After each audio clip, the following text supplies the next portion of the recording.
Welcome back to the Crypto's Key conversation. It's getting super late, so I'm going to try to be concise with this one here. It's from Eleanor Terry. It says, new SEC Gov Commissioner Hester Pierce gave the following speech on Friday night at Duke University in which she describes lessons learned from crypto in 2022 and how regulators should approach policy in 2023. The highlights, quote, the SEC approach to regulating crypto looks somewhat like a decidedly unromantic version of Compudate from the old TV show. We tell people to come down to the office to talk to us about their projects, plug the information they gave us into our proprietary security identifying algorithms, and then send people home with a court date. After all, if we continue with our regulations by enforcement approach at current pace, we would approach 400 years before we got through the tokens that are allegedly securities.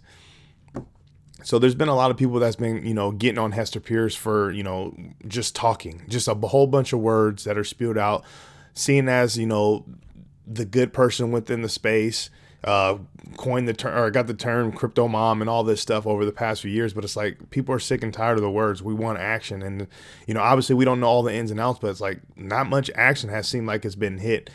Right here, this from Hester Pierce. It says, my latest thoughts on crypto. TLDR, it says we need to approach crypto regulation carefully in 2023, but people in crypto shouldn't wait for regulators to solve problems that manifested during 2022. And I love this tweet from Weezy X here. It says we need to approach crypto carefully, 2018, 2019, 2020, and so on. And it's just like, okay, man, like we're just, when's this new day coming? And I got Tom Emmer coming up here soon here. Mr. Huber, or formerly known as Stefan Huber, says blah blah blah blah blah. You are now working for half a decade at the SEC, and other than helping to disguise all major investors in Ethereum and the corruption under Clayton, your tenure was an completely ineffective and inconsequential mess. And there's a lot of people that feel that way. It's crazy, man. Tom Emmer right here. This is the gentleman that says a new day is coming to Chairman Gensler, but we're kind of still waiting to kind of see what's happening. He says crypto is here to stay. I will keep advocating for policies that advance crypto innovation and adoption in the United States because crypto is more than a financial investment. It's about restoring liberty and choice to individuals. All right, well, we're waiting for that new day to come. I wanted to read this. This is a long tweet thread by John Dean, and I thought was solid, and it goes hand in hand with what we just been talking about from regulation and so on. And man, I hate when that sound comes on. Oh, that sound is so annoying. John Dean says, read this thread, and I challenge anyone to try and defend the actions and conduct of the SEC.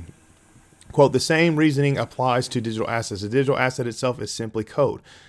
But the way it is sold as part of an investment to non-users by promoters to develop the enterprise can be, and in that context, most often is a security. It's from Bill Hinman in June 14, 2018.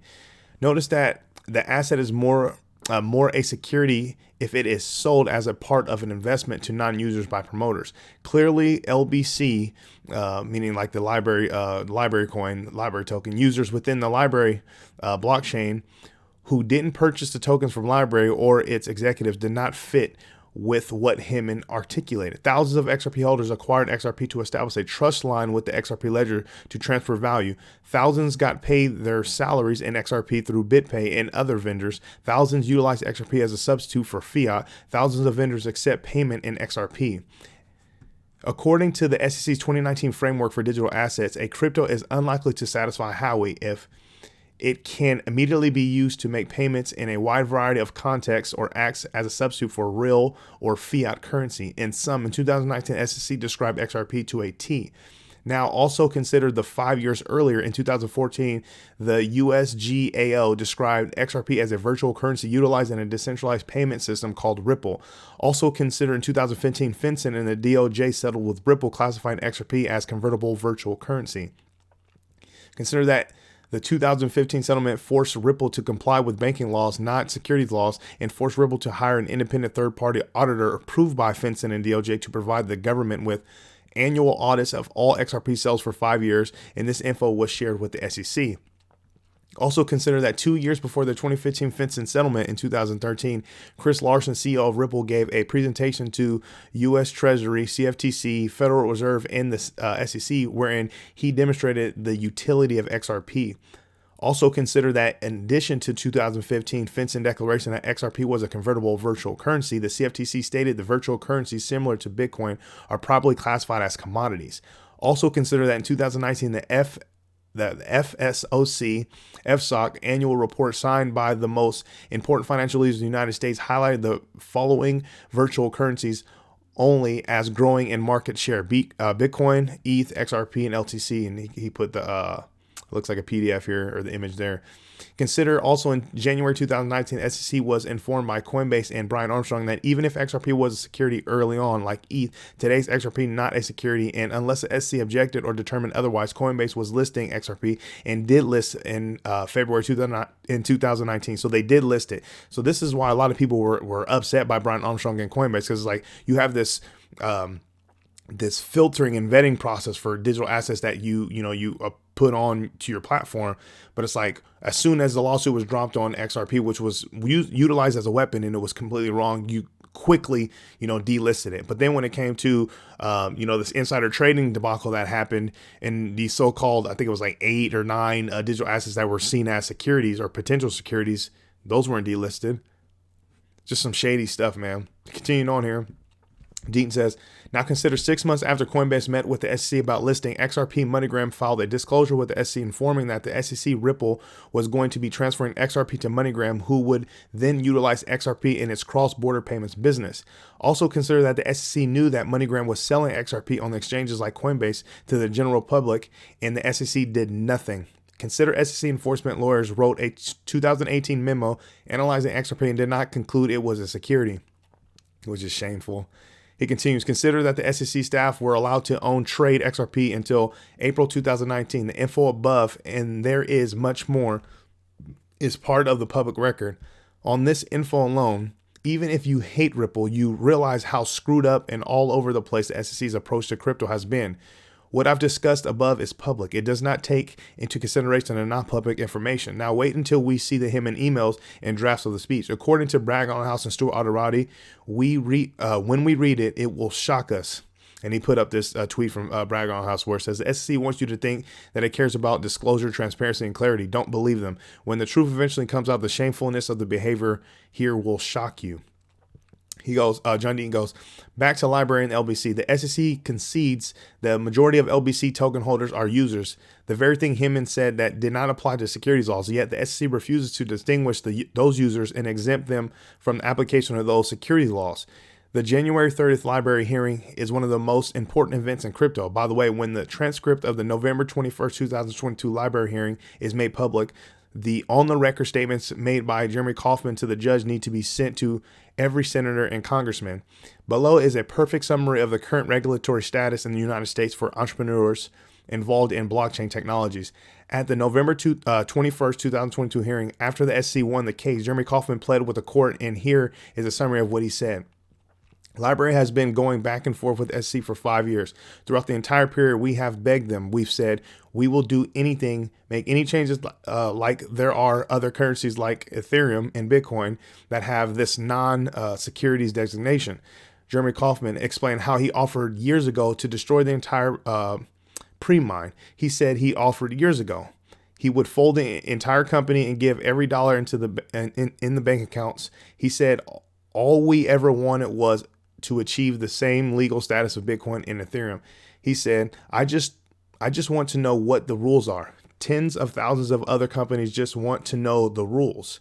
It's okay if we lose. What I would like to come out of this is at least some knowledge of what the rules are. He said, there are so many smart people who want to be building and working in this field. Everyone in my company, whether we work at LBRY or not, wants to keep doing this work. And I thought for sure that by the end of this, we would at least know what the rules are. He expressed to the judge that still to this day, no one does. After all these years, no one knows the rules on how to build a technology with a token and comply with U.S. securities laws.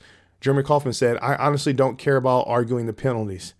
I mean, the SEC has won. He then said, LBRY is almost certainly dead. The SEC's objective of bankrupting us through the process which they threatened privately 3 years ago, they succeeded. Also in the hearing, Jeremy Kauffman went to plea for clarity for the users of the platform, for clarity regarding secondary market transactions. We have a hearing on January 30th on the matter. Jeremy Kauffman, Naomi Brockwell, and ICANN deserve credit for fighting back. Super long thread. My mouth is super dry from that, but I thought it was super powerful, man. And it just goes to show you, and it highlights like just the shamefulness and the shadiness behind the SEC that so-called set out there to protect us, man. It's just shameful. So shout out John Deaton for that great thread, man. We're going to end on these last few tweets right here. It's from Watcher Grew. It says, just in, Jim Cramer warns investors to stay away from crypto and stick to gold. So that's just an indicator. Remember the reverse Cramer indicator. So if he's talking about, oh, run away from crypto, it means, you know, it's time. It might be time to buy. And as you can see, I mean, we've been having a lot of, we're still over $1 trillion market cap, almost sitting at a $1.1 trillion market cap. Bitcoin sitting at 23,125. Ethereum sitting at 1638, and XRP is sitting at just above 42 cents. I mean, Jim Cramer he's just making a fool of himself. So right here, John Deaton says, just when I was thinking about selling, a sign appeared that told me otherwise. Yeah, we're gonna end on this one here because I thought this was interesting. So Anthony Pompliano says U.S. national debt is now 31.41 trillion. Madness. Brian Armstrong from Coinbase says this is the bull case for Bitcoin. And I thought this was interesting that Moon Lambo or Moon Family Sedan says people say that, yet crypto tends to respond to macro events just like equity. So if the dollar collapses, markets are destroyed. That would be the point where finally Bitcoin decouples from everything else in rockets. And he continues, I'm not saying people will never treat crypto differently than stock market, but what is your evidence that they will? Right now, crypto price action is unquestionably reliant upon the continued dominance of the legacy financial system, which I totally agree with. And if you follow like, Benjamin Cowan or Blockchain Backer, I mean, they kind of, talk about like the correlations and kind of like how things kind of fall in a sense. You know, it may not be exact, but there's some sort of rhyme and reaction there's some similarities there. So, I mean, I kind of agree with that. And I love how Moon Lambo or Moon Family Sedan he's always honest about, you know, how he feels. He doesn't disrespect other people. He has his opinion. He likes to hear other people's opinions. He likes, you know, people to challenge his thoughts. And I think he has a point here. But, you know, it's just a matter of when this market really separates, decouples, and becomes just the dominant force within markets. So in comparison to markets. But that's what I have for you. Make sure you come to the Crypto is Key Conversations YouTube channel. Subscribe, follow us on Twitter at Crypto is Key 1. I really appreciate your support. With all that being said, stay strong out there. Be safe.